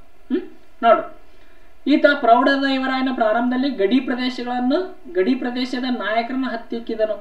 ಗಡಿ ಪ್ರದೇಶ ಈತೇನು ಅಧಿಕಾರಕ್ಕೆ ಬಂದಾಗ ಗಡಿ ಪ್ರದೇಶದ ನಾಯಕರು ಸಾಮಾನ್ಯವಾಗಿ ದಂಗೆ ಹೇಳೋದು ಎಲ್ಲ ರಾಜರಿಗೂ ಸಂಬಂಧಪಟ್ಟಿರುವಂತ ವಿಷಯ. ಆತ ತನ್ನ ಸುತ್ತಮುತ್ತ ಕಂಡು ಬರುವಂತ ಗಡಿ ಪ್ರದೇಶದ ನಾಯಕರನ್ನ ಆತ ಏನ್ ಮಾಡ್ತಿದಪ್ಪ ಅಂದ್ರ ಸೋಲಿಸ್ತಾನ. ತನ್ನ ಸೈನ್ಯದಲ್ಲಿ, ಯಾರ ಸೈನ್ಯದಲ್ಲಿ, ಪ್ರೌಢದೇವರಾಯ ತನ್ನ ಸೈನ್ಯದಲ್ಲಿ ಅಶ್ವರೋಹಿ ಮಮ್ಮದೀರನ್ನ ಏನ್ ಮಾಡ್ತಾನಪ್ಪ ಅಂದ್ರ ಆತ ನೇಮಕ ಮಾಡ್ಕೋತಾನ. ಅವ್ರನ್ನ ಏನ್ ಮಾಡ್ತಾನಪ್ಪ ಅಂದ್ರ ತನ್ನ ಸೈನ್ಯದಲ್ಲಿ ಮುಸ್ಲಿಂ ಸೈನಿಕರನ್ನ ಆತ ಸೇರಿಸಿಕೊಳ್ಳತಾನ. ನೆಕ್ಸ್ಟ್ ಇದನ್ನು ಕೇಳಿದನ, ವಿಜಯನಗರ ಸಾಮ್ರಾಜ್ಯ ಯಾವ ದೊರೆಯು ಮುಸ್ಲಿಂ ಸೈನಿಕರನ್ನು ತನ್ನ ಸೈನ್ಯದಲ್ಲಿ ಸೇರಿಸಿಕೊಂಡಿದ್ದನು ಅಂತ ಪ್ರಶ್ನೆ ಕೇಳಿದನು. ಯಾರು ಕೇಳಿದ್ರು, ಯಾರು ಅಂದ್ರೆ ಪ್ರಶ್ನೆ ಕೇಳಿದನ, ಯಾರು ಸೇರಿಸ್ಕೊಂಡಿದ್ರಪ್ಪ ಅಂದ್ರೆ ಎರಡನೇ ಪ್ರೌಢದೇವರಾಯ. ಎರಡನೇ ದೇವರಾಯ ಅಥವಾ ಪ್ರೌಢದೇವರಾಯ ಏನ್ ಮಾಡಪ್ಪ ಅಂದ್ರ ತನ್ನ ಸೈನ್ಯದಲ್ಲಿ ಮುಸ್ಲಿಂ ಸೈನಿಕರನ್ನ ಆತ ಸೇರಿಸಿಕೊಂಡಿದ್ದ. ಈತನ ಆಸ್ಥಾನಕ್ಕೆ, ಯಾರ ಆಸ್ಥಾನಕ್ಕೆ, ಪ್ರೌಢದೇವರಾಯನ ಆಸ್ಥಾನಕ್ಕೆ ಪರ್ಷಿಯಾ ದೇಶದ ರಾಯಭಾರಿಯಾದ ಅಬ್ದುಲ್ ರಜಾಕ್ ಈತನ ಆಸ್ಥಾನಕ್ಕೆ ಭೇಟಿ ನೀಡ್ತಾನೆ. ಯಾವಾಗ ಭೇಟಿ ನೀಡ್ತಾನ, 1443 ಆತ ಭೇಟಿ ನೀಡ್ತಾನೆ. ಭೇಟಿ ನೀಡಿ ಏನ್ ಹೇಳ್ತಾನಪ್ಪ ಅಂದ್ರ, ಇಡೀ ಭಾರತದಲ್ಲಿ ದೇವರಾಯನಂತ ಅರಸನಿಲ್ಲ ಎಂದೇನಪ್ಪಾ ಅಂದ್ರ ಆತ ತನ್ನ ಉಲ್ಲೇಖ ಮಾಡ್ತಾನೆ. ಯಾರು ಉಲ್ಲೇಖ ಮಾಡ್ತಾರ, ಅಬ್ದುಲ್ ರಜಾಕ್. KS ಎಕ್ಸಾಮ್ ಕೇಳಿದ್ದಾನೆ. KS 2017 ಪ್ರಶ್ನೆ ಪತ್ರಿಕೆ ಪ್ರಿಲಿಮ್ಸ್ ಕೇಳಿದ್ರೆ ವಂದಿಸಿ ಬರೀರಿ. ವಿಜಯನಗರ ಸಾಮ್ರಾಜ್ಯಕ್ಕೆ ಭೇಟಿ ನೀಡುವಂತಹ ಪ್ರವಾಸಿಗರು ಮತ್ತು ಅವರ ರಾಜರ ಹೆಸರನ್ನು ವಂದಿಸಿ ಬರೆಯುವುದಕ್ಕೆ ಪ್ರಶ್ನೆ ಕೇಳಿದ. ಬಹಳಷ್ಟು ಇಂಪಾರ್ಟೆಂಟ್ ಆಗ್ತದೆ. ಸಾಕಷ್ಟು ಬಾರಿ ನಮಗೆ ಏನಪ್ಪಾ ಅಂದ್ರೆ ಈತನ ಬಗ್ಗೆ ಪ್ರಶ್ನೆಗಳನ್ನ ಕೇಳಿದ. ನೋಡು, ಪರ್ಷಿಯಾ ದೇಶದ ರಾಯಭಾರಿ ಯಾರ ಆಸ್ಥಾನಕ್ಕೆ ಭೇಟಿ ನೀಡ್ತಾನ, ಪ್ರೌಢದೇವರಾಯನ ಆಸ್ಥಾನಕ್ಕೆ ಭೇಟಿ ನೀಡಿದನ. ಭೇಟಿ ನೀಡಿ ಏನ್ ಹೇಳ್ತಾನಪ್ಪ ಅಂದ್ರೆ, ಇಡೀ ಭಾರತದಲ್ಲಿ ದೇವರಾಯನಂತ ಅರಸನಿಲ್ಲ ಮತ್ತು ರಾಯನ ಸೇನೆಯು ಲಕ್ಷಾವಧಿ ಸಂಖ್ಯೆಯಲ್ಲಿದೆ. ಯಾರ್ದು ಸೈನ್ಯ, ರಾಯನ ಸೈನ್ಯ. ರಾಯ ಅಂದ್ರೆ ಯಾರಂದ್ರ ಪ್ರೌಢದೇವರಾಯನ ಸೈನ್ಯದಲ್ಲಿ ಏನಪ್ಪ ಅಂದ್ರ ಲಕ್ಷಾವಧಿ ಸೈನಿಕರು ಅದಾರ ಅಂತ ಏನ್ ಮಾಡ್ತಾರಪ್ಪ ಅಂದ್ರ ಆತ ಉಲ್ಲೇಖ ಮಾಡ್ತಾರ. ಈ ಎರಡನೇ ದೇವರಾಯ ಅಥವಾ ಪ್ರೌಢದೇವರಾಯ ಏನ್ ಹೇಳ್ತಾನಪ್ಪ ಅಂದ್ರ, ಹಂಪಿಯಲ್ಲಿ ಹಜಾರ ರಾಮಸ್ವಾಮಿ ದೇವಾಲಯವನ್ನು ಕಟ್ಟಿಸ್ತಾನ. ಹಜಾರ ರಾಮಸ್ವಾಮಿ ದೇವಾಲಯವನ್ನು ಕಟ್ಟಿಸಿದವ್ರು ಯಾರಂತ ಹೇಳಿದ್ರ ಪ್ರೌಢದೇವರಾಯ ಅಂತ ಹೇಳ್ಬೇಕು. ತನ್ನ ರಾಜ್ಯದಲ್ಲಿ ಈತ ಮಸೀದಿಯನ್ನ ಸಹ ಏನ್ ಮಾಡ್ತಾನಪ್ಪ ಅಂದ್ರ ನಿರ್ಮಾಣ ಮಾಡ್ತಾನ. ಬಹಳಷ್ಟು ಇಂಪಾರ್ಟೆಂಟ್ ಆಗ್ತಾವ. ನೆಕ್ಸ್ಟ್ ಬಹುಮನಿ ಸುಲ್ತಾನನಿಗೆ ಹೋರಾಡಿ ತನ್ನ ಸಾಮ್ರಾಜ್ಯದ ಗಡಿಯನ್ನ ಆತ ಏನ್ ಮಾಡ್ತಾನಪ್ಪ ಅಂದ್ರ ವಿಸ್ತರಣೆ ಮಾಡ್ತಾನ. ಇಲ್ಲಿ ನೋಡ, ಹಜಾರ ರಾಮಸ್ವಾಮಿ ದೇವಾಲಯ ಇದೆ. ಹಜಾರ ರಾಮಸ್ವಾಮಿ ದೇವಾಲಯ ಇದನ್ನ ನಿರ್ಮಾಣ ಮಾಡಿದವರು ಏನಪ್ಪಾ ಅಂದ್ರ ಪ್ರೌಢದೇವರಾಯ ನಿರ್ಮಾಣ ಮಾಡ್ತಾನ. ಬಹಳ ಚಂದ ಅದಲ್ಲ ನೋಡುದಕ್ಕ. ನೆಕ್ಸ್ಟ್ 164ನೇ ಪ್ರಶ್ನೆ, ಮಧುರಾ ವಿಜಯಂ ಪುಸ್ತಕವನ್ನು ಯಾರು ರಚನೆ ಮಾಡಿದರು? ಇದನ್ನು ಸಾಕಷ್ಟು ಬಾರಿ ಪರೀಕ್ಷೆ ಕೇಳಿದ್ರು. PC ಏನಪ್ಪ ಅಂದ್ರ ಪ್ರಶ್ನೆ ಕೇಳಿದನು. A option Gangadevi, D option ಡಿಮ್ next C option Lakkanna Dandesha, D option ಮೇಲಿನವರು ಯಾರು ಅಲ್ಲ. ನೋಡ್ರಿ, ಮಧುರಾ ವಿಜಯಂ ಪುಸ್ತಕವನ್ನು ಯಾರು ರಚನೆ ಮಾಡಿದ್ರ ಅಂದ್ರ ಗಂಗಾದೇವಿ ರಚನೆ ಮಾಡ್ತಾರ. ಯಾರು ಮಾಡ್ತಾರ? ಗಂಗಾದೇವಿ ರಚನೆ ಮಾಡ್ತಾರ. ಇನ್ನ ಡಿಮ್ ಮತ್ತು ಲಕ್ಕಣ್ಣ ದಂಡೇಶ ಕವಿಗಳೇನಪ್ಪ ಅಂದ್ರೆ ಎರಡನೇ ದೇವರಾಯ ಅಥವಾ ಪ್ರೌಢದೇವರಾಯನ ಆಸ್ಥಾನದಲ್ಲಿರುವಂತ ಪ್ರಮುಖ ಕವಿಗಳಾಗ್ತಾರೆ. ಲಕ್ಕಣ್ಣ ದಂಡೇಶ ದಂಡನಾಯಕನಾಗಿದ್ದಾತ. ಏನಾಗಿದೆ ಈತ? ದಂಡನಾಯಕನಾಗಿದ್ದ. ನೆಕ್ಸ್ಟ್ ಕವಿಯೂ ಆಗಿದೆ ಈತ. ನೋಡಿ, ಅದಕ್ಕೆ ಸಂಬಂಧಪಟ್ಟಂತದ್ದು ಏನಪ್ಪಾ ಅಂದ್ರ ಮಾಹಿತಿ ಇಲ್ಲ ನೋಡ್ರಿ. ಮಧುರೆಯ ಸುಲ್ತಾನನು ಪದಚ್ಯುತಿಗೊಳಿಸಿ ಬುಕ್ಕನ ಪುತ್ರ ಕಂಪಣ್ಣ ಸಾಮ್ರಾಜ್ಯವನ್ನು ವಿಸ್ತರಿಸ್ತಾನ. ಬುಕ್ಕನ ಪುತ್ರ ಯಾರಪ್ಪ ಅಂದ್ರ ಕಂಪಣ್ಣ ಬರ್ತಾನ. ಈತ ಏನ್ ಮಾಡ್ತಾನಪ್ಪ ಅಂದ್ರ ಮಧುರೈ ಸುಲ್ತಾನನ್ನು ಪದಚ್ಯುತಿಗೊಳಿಸಿ ತನ್ನ ಸಾಮ್ರಾಜ್ಯವನ್ನು ಅಲ್ಲಿವರೆಗೆ ಏನ್ ಮಾಡ್ತಾನಪ್ಪ ಅಂದ್ರ ಅಂತ ವಿಸ್ತರಣೆ ಮಾಡ್ತಾನ. ಈ ದಿಗ್ವಿಜಯದ ಬಗ್ಗೆ ಗಂಗಾದೇವಿ ನೋಡ್ರಿ, ಇಲ್ಲಿ ಇಂಪಾರ್ಟೆಂಟ್ ಇದೆ ನೋಡ್ರಿ. ಗಂಗಾದೇವಿ ಸಂಸ್ಕೃತ ಭಾಷೆಯಲ್ಲಿ ಮಧುರಾ ವಿಜಯಂ ಅಂತ ಏನಪ್ಪ ಅಂದ್ರ ಪುಸ್ತಕವನ್ನು ಬರ್ತಾಳ. ಅದಕ್ಕೆ ಇನ್ನೊಂದು ಹೆಸರು ಏನಪ್ಪಾ ಅಂದ್ರ ವೀರ ಕಂಪಣ್ಣ ರಾಯ ವಿಜಯಂ ಅನ್ನೋದು ಈ ಪುಸ್ತಕಕ್ಕೆ ಇನ್ನೊಂದು ಹೆಸರು ಅದ. ನಮ್ಮ ಸಾಕಷ್ಟು ಬಾರಿ ಏನಪ್ಪಾ ಅಂದ್ರ ಕೇಳಿದನ, ಮಧುರಾ ವಿಜಯಂ ಗ್ರಂಥವನ್ನು ರಚಿಸಿದವರು ಯಾರು ಅಂತ ಪ್ರಶ್ನೆ ಕೇಳಿದನ. ಅದು ಯಾವ ಭಾಷೆಯಲ್ಲಿ ರಚನೆ ಮಾಡಿದಾರ ಅಂತ ನಮಗೆ ಪ್ರಶ್ನೆವನ್ನ ಕೇಳಿದನ. ನೆಕ್ಸ್ಟ್ ಇನ್ನ ಬುಕ್ಕನು ಅಂದ್ರೆ ಬುಕ್ಕರ ಏನದನಲ್ಲ, ಬುಕ್ಕನು ಜೈನರು ಮತ್ತು ಶ್ರೀ ವೈಷ್ಣವರ ನಡುವಿನ ಕಲಹವನ್ನು ಬಗೆಹರಿಸಿದನೆಂದು ಶ್ರವಣ ಬೆಳಗೋಳ ಶಾಸನದಿಂದ ತಿಳಿದು ಬರುತ್ತದೆ. ವಿಜಯನಗರ ಸಾಮ್ರಾಜ್ಯದ ಬುಕ್ಕರಾಯನ ಆಡಳಿತದ ಸಂದರ್ಭದಲ್ಲಿ ಜೈನರಿಗೂ ಮತ್ತು ವೈಷ್ಣವರಿಗೆ ಏನಪ್ಪಾ ಅಂದ್ರೆ ದೊಡ್ಡ ಕಲಾ ಆಗ್ತದೆ, ಅದು ಧಾರ್ಮಿಕ ಕಲಾ. ಇಂಥ ಕಲಾವನ್ನು ಯಾರು ಬಗೆಹರಿಸಿದ್ರಪ್ಪ ಅಂದ್ರೆ ಬುಕ್ಕರಾಯನು ಏನಪ್ಪಾ ಅಂದ್ರೆ ಅದನ್ನ ಬಗೆಹರಿಸ್ತಾನ. ಆದ್ರೆ ಆತ ಬಗೆಹರಿಸಿದಂತ ಯಾವ ಶಾಸನದಿಂದ ತಿಳಿದು ಬರ್ತದಪ್ಪ ಅಂದ್ರೆ ಶ್ರವಣ ಬೆಳಗೊಳ ಶಾಸನದಿಂದ ಅದು ನಮಗೆ ತಿಳಿದು ಬರ್ತದ. ಇನ್ನ ಮೋಸ್ಟ್ ಇಂಪಾರ್ಟೆಂಟ್ ನೋಡ್ರಿ, ಆಲ್ರೆಡಿ ಟಿಇಟಿಗೆ ಕೇಳಿದಂತ ಪ್ರಶ್ನೆ ಇದು. ನಮಗೆ ಏನು ಕೇಳಿದೆ ಟಿಇಟಿಗೆ ಅನ್ನೋದು ಹೇಳ್ತೀನಿ ನೋಡ್ರಿ. ಚೀನಾದ ಮಿಂಗ್ ವಂಶದ ಸಾಮ್ರಾಟನ ಆಸ್ಥಾನಕ್ಕೆ ರಾಯಭಾರಿಯನ್ನು ಕಳಿಸಿದ ವಿಜಯನಗರದ ಸಾಮ್ರಾಜ್ಯದ ದೊರೆ ಯಾರು ಅಂತ ನಮಗೆ ಪ್ರಶ್ನೆ ಕೇಳಿದ. ಯಾರು ಕಳಿಸಿದ್ರಪ್ಪ ಅಂದ್ರ ಬುಕ್ಕರಾಯ ಕಳಿಸಿದ. ಯಾರು ಕಳಿಸಿದ್ರು? ಬುಕ್ಕರಾಯ. ಯಾರ ಮನೆತನ ಕಳಿಸಿದಪ್ಪ ಅಂದ್ರ ಚೀನಾದ ಮಿಂಗ ಮನೆತನಕ್ಕೆ ಆತ ಏನ್ ಮಾಡ್ತಾನ ತನ್ನ ರಾಯಭಾರಿಗಳನ್ನ ಕಳಿಸಿದ್ದ. ನೆಕ್ಸ್ಟ್, ಕೊಂಡವೀಡಿನ ರೆಡ್ಡಿಗಳನ್ನು ಸೋಲಿಸಿ ಪೇನಗೊಂಡ ಪ್ರದೇಶವನ್ನು ವಿಜಯನಗರ ಸಾಮ್ರಾಜ್ಯ ಸೇರಿಸಿದ್ರು. ಯಾರು ಸೇರಿಸಿದ್ರಪ್ಪ ಅಂದ್ರ ಬುಕ್ಕರಾಯ ಸೇರಿಸ್ತಾರ. ನೆಕ್ಸ್ಟ್ ನೋಡ್ರಿ, ನೆಕ್ಸ್ಟ್ ಪ್ರಶ್ನೆ 165ನೇ ಪ್ರಶ್ನೆ. ಈ ಕೆಳಗಿನ ಯಾವ ವಿಜಯನಗರ ಅರಸನು 1398ರಂದು ಕೃಷ್ಣೆಯ ಉತ್ತರ ಪಾಂಗಾಳ ಕೋಟೆಯನ್ನು ವಶಪಡಿಸಿಕೊಂಡನು? ಯಾವ ಕೋಟೆ? ಪಾಂಗಾಳ ಕೋಟೆಯನ್ನು ವಶಪಡಿಸಿಕೊಂಡನು ಅಂತೈತಿ. ಎ ಆಪ್ಷನ್ 1ನೇ Harihara, B option Bukkaraya, C option 2ನೇ ಹರಿಹರ, ಡಿ ಆಪ್ಷನ್ 2ನೇ ದೇವರಾಯ. ಇದಕ್ಕೆ ರೈಟ್ ಆನ್ಸರ್ ಬಂದು ಏನಪ್ಪಾ ಅಂದ್ರೆ ಸಿ ಆಪ್ಷನ್, ಸಿ 2ನೇ ಹರಿಹರ ಆಗ್ತದೆ. ಇಲ್ಲಿ ಅದು ಬಂಗಾಳ ಕೋಟೆ. ಇದು ಏನು ವಿಶೇಷ ಐತಿ ಅಂತ ಗೊತ್ತಿಲ್ಲ. ನೆಟ್ ಒಳಗೆ ಸಾಕಷ್ಟು ನಾನು ಸರ್ಚ್ ಮಾಡಿದೆ, ಇದು ಒಂದೇ ಫೋಟೋ ಸಿಕ್ತಲ್ಲಿ. ಅಲ್ಲಿ ನೋಡ್ರಿ, ಇದು ಈ ಕೋಟೆ ಅದ. ಇದನ್ನ ಏನ್ ಮಾಡ್ತಾನಪ್ಪ ಅಂದ್ರೆ ಆತ ವಶಪಡಿಸ್ಕೊಳ್ತಾನೆ. ಯಾರಪ್ಪ ಅಂದ್ರೆ 2ನೇ ಹರಿಹರ. ಯಾವಾಗಪ್ಪ ಅಂದ್ರೆ 1398. ನೋಡ್ರಿ, 2ನೇ ಹರಿಹರನ ಬಗ್ಗೆ. ಹರಿಹರನು ಏನಪ್ಪಾ ಅಂದ್ರೆ 27 ವರ್ಷಗಳ ಕಾಲ ಆಡಳಿತ ನಡೆಸ್ತಾರೆ. 2ನೇ ಹರಿಹರ ಎಷ್ಟಪ್ಪ ಅಂದ್ರ 27 ವರ್ಷಗಳ ಕಾಲ ಆಡಳಿತ ಮಾಡ್ತಾನ. ಈತ ಬುಕ್ಕರಾಯನ 2ನೇ ಮಗ ಆಗಿತ್ತ. ಯಾರು? ಬುಕ್ಕರಾಯನ 2ನೇ ಮಗ ಇದ್ದ. ನೆಕ್ಸ್ಟ್, 2ನೇ ಹರಿಹರ ಕೊಂಡಬೀಡು, ಕರ್ನೂಲ ಮತ್ತು ನೆಲ್ಲೂರನ್ನು ವಶಪಡಿಸಿಕೊಳ್ತಾನ. ಯಾವ? ಆಂಧ್ರ ಪ್ರದೇಶದ ಕೊಂಡಬೀಡು, ಕರ್ನೂಲ ಮತ್ತು ನೆಲ್ಲೂರು ಪ್ರದೇಶಗಳನ್ನು ಆತ ಏನ್ ಮಾಡ್ತಾನಪ್ಪ ಅಂದ್ರೆ ವಶಪಡಿಸುತ್ತಾನ. ಇನ್ನ ಬಹುಮನಿ ಸುಲ್ತಾನ ಮುಜಾಹಿದ್ ತೀರಿಕೊಂಡ ನಂತರ, ಯಾರು ತೀರಿಕೊಂಡ ನಂತರ? ಮುಜಾಹಿದ್ ತೀರಿಕೊಂಡ ನಂತರ ಆತನ ರಾಜ್ಯವನ್ನು ಗೋವೆಯಿಂದ ಕೊಂಕಣ ಕರಾವಳಿಗೆ ಉತ್ತರಕ್ಕೆ ಏನ್ ಮಾಡ್ತಾನಪ್ಪ ಅಂದ್ರೆ ಅದು ವಿಸ್ತರಿಸ್ತಾನ. ಇನ್ನ ಕೃಷ್ಣೆಯ ಉತ್ತರ ಪಾಂಗಾಳ ಕೋಟೆಯನ್ನು, ಕೃಷ್ಣ ನದಿಯ ಉತ್ತರ ಭಾಗದಲ್ಲಿ ಇರುವಂತ ಪಾಂಗಾಳ ಕೋಟೆಯನ್ನು ಏನ್ ಮಾಡ್ತಾನಂದ್ರ 1398ರಲ್ಲಿ ಆತ ಏನ್ ಮಾಡ್ತಾನಪ್ಪ ಅಂದ್ರೆ ಯಾರು ವಶಪಡಿಸ್ಕೊಳ್ತಾರಪ್ಪ ಅಂದ್ರ 2ನೇ ಹರಿಹರ ಏನ್ ಮಾಡ್ತಾನಪ್ಪ ಅಂದ್ರ ಆತ ವಶಪಡಿಸ್ಕೊಳ್ತಾನ. ನೆಕ್ಸ್ಟ್ 166ನೇ ಪ್ರಶ್ನೆ. ವಿಜಯನಗರ ಸಾಮ್ರಾಜ್ಯಕ್ಕೆ ಭೇಟಿ ನೀಡಿದ್ದ ನಿಕೋಲೋ ಕೊಂಟಿರವರ ಯಾವ ದೇಶಕ್ಕೆ ಸಂಬಂಧಿಸಿದವರು? ಎ ಆಪ್ಷನ್ ಪರ್ಷಿಯಾ ದೇಶ, ಬಿ ಆಪ್ಷನ್ ಇಟಲಿ ದೇಶ, ಸಿ ಆಪ್ಷನ್ ಚೀನಾ ದೇಶ, ಡಿ ಆಪ್ಷನ್ ಪೋರ್ಚುಗಲ್ ದೇಶ. ಇದಕ್ಕೆ ರೈಟ್ ಆನ್ಸರ್ ಬಂದು ಏನಪ್ಪ ಅಂದ್ರೆ ಇಟಲಿ, ಅಂದ್ರೆ ಬಿ ಆಪ್ಷನ್ ರೈಟ್ ಆನ್ಸರ್ ಆಗ್ತದೆ. ವಿಜಯನಗರ ಸಾಮ್ರಾಜ್ಯಕ್ಕೆ ಭೇಟಿ ನೀಡಿದಂತ ನಿಕೋಲೋ ಡಿ ಕೌಂಟಿ ಅವರ ಯಾವ ದೇಶಕ್ಕೆ, ಮೂಲತಃ ಯಾವ ದೇಶಕ್ಕೆ ಸಂಬಂಧಪಟ್ಟವರಪ್ಪ ಅಂದ್ರೆ ಇಟಲಿ ದೇಶಕ್ಕೆ ಸಂಬಂಧಪಟ್ಟವರು. ಅವರು ಯಾವ ದೇಶಕ್ಕೆ ಸಂಬಂಧಪಟ್ಟವರು? ಇಟಲಿ ದೇಶಕ್ಕೆ ಸಂಬಂಧಪಟ್ಟವರು. ನೆಕ್ಸ್ಟ್ 168ನೇ ಪ್ರಶ್ನೆ ನೋಡಿ. ವಿಜಯನಗರ ಸಾಮ್ರಾಜ್ಯದ ಕುರಿತು ವಿಜಯನಗರವನ್ನು ಕಣ್ಣು ಕಂಡಿಲ್ಲ ಮತ್ತು ಕಿವಿ ಕೇಳಿಲ್ಲ, ಏಕೆಂದ್ರೆ ಇದಕ್ಕೆ ಸರಿದೂಗುವ ಪಟ್ಟಣವು ಪ್ರಪಂಚದಲ್ಲಿ ಕಾಣಸಿಗೋದು ಎಂದು ಹೇಳಿದ ಪ್ರವಾಸಿಗ ಯಾರು? A option Niccolo Conti, B option Abdul Razzaq, C option Domingo Paes, D option ಮೇಲಿನವರು ಯಾರು ಅಲ್ಲ. ಇದಕ್ಕೆ ರೈಟ್ ಆನ್ಸರ್ ಬಂದು ಬಿ ಆಪ್ಷನ್ ಏನಾಗ್ತದೆ ರೈಟ್ ಆನ್ಸರ್. ಅಬ್ದುಲ್ ರಜಾಕ್ 1443ರಲ್ಲಿ 2ನೇ ಪ್ರೌಢದೇವರಾಯನ ಅಥವಾ 2ನೇ ದೇವರಾಯನ ಆಸ್ಥಾನಕ್ಕೆ ಭೇಟಿ ನೀಡ್ತಾನ. ಭೇಟಿ ನೀಡಿದಂತ ಸಂದರ್ಭದಲ್ಲಿ ವಿಜಯನಗರದ ವೈಭವನ ಕಂಡು, ವಿಜಯನಗರ ಸಾಮ್ರಾಜ್ಯದಲ್ಲಿ ಬೀದಿ ಬೀದಿಯಲ್ಲಿ ಮುತ್ತ ರತ್ನಗಳ ಮಾರಾಟವನ್ನು ಕಂಡು ಏನ್ ಹೇಳ್ತಾನಪ್ಪ ಅಂದ್ರೆ ಈತ, ವಿಜಯನಗರದಂತ ನಗರವನ್ನು ನನ್ನ ಕಣ್ಣುಗಳು ಕಂಡಿಲ್ಲ, ನನ್ನ ಕಿವಿಗಳು ಕೇಳಿಲ್ಲ, ಏಕೆಂದರೆ ಪ್ರಪಂಚದಲ್ಲಿರುವಂತ ಇಂಥ ಪಟ್ಟಣವೇ ಇಲ್ಲವೇ ಇಲ್ಲ ಅಂತ ಏನ್ ಮಾಡ್ತಾನಪ್ಪ ಅಂದ್ರ ಅಬ್ದುಲ್ ರಜಾಕ್ ಪ್ರಸ್ತಾಪ ಮಾಡ್ತಾನ. ನೋಡ್ರಿ, ವಿಜಯನಗರ ಸಾಮ್ರಾಜ್ಯಕ್ಕೆ ಭೇಟಿ ನೀಡಿದ ಪ್ರವಾಸಿಗರು ಯಾರ್ಯಾರಪ್ಪ ಅಂದ್ರ ಒಂದು ಅಬ್ದುಲ್ ರಜಾಕ್ ಬರ್ತಾರ, ಇನ್ನೊಬ್ಬ ಇಟಲಿ ಪ್ರವಾಸಿಗಾದಂತ ನಿಕೋಲೋ ಕೊಂಟಿ ಅವರು ಬರ್ತಾರ. ಈ ಅಬ್ದುಲ್ ರಜಾಕ್ ಯಾರ ಆಸ್ಥಾನಕ್ಕೆ ಭೇಟಿ ನೀಡಿದ ಆಲ್ರೆಡಿ ಗೊತ್ತದ, ಯಾವ ವರ್ಷ ಭೇಟಿ ನೀಡಿದ ಅನ್ನೋದು ಆಲ್ರೆಡಿ ನಿಮಗೆ ಗೊತ್ತದ. ಎಷ್ಟರ ಭೇಟಿ ನೀಡ್ತಾನ ಆತ? 1443 ಎಲ್ಲಿಗಂಪ ಅಂದ್ರ ಹಂಪಿಗೆ ಭೇಟಿ ನೀಡ್ತಾನ. ಆ ಸಂದರ್ಭದೊಳಗ ಈತ ಈ ಮಾತನ್ನ ಆತ ವ್ಯಕ್ತಪಡಿಸ್ತಾನ. ನೆಕ್ಸ್ಟ್ ಇಟಲಿ ಪ್ರವಾಸಿಗನಾದ ನಿಕೋಲೋ ಕೊಂಟಿ ಅವರು ವಿಜಯನಗರ ಸಾಮ್ರಾಜ್ಯ ಭೇಟಿ ನೀಡ್ತಾನ.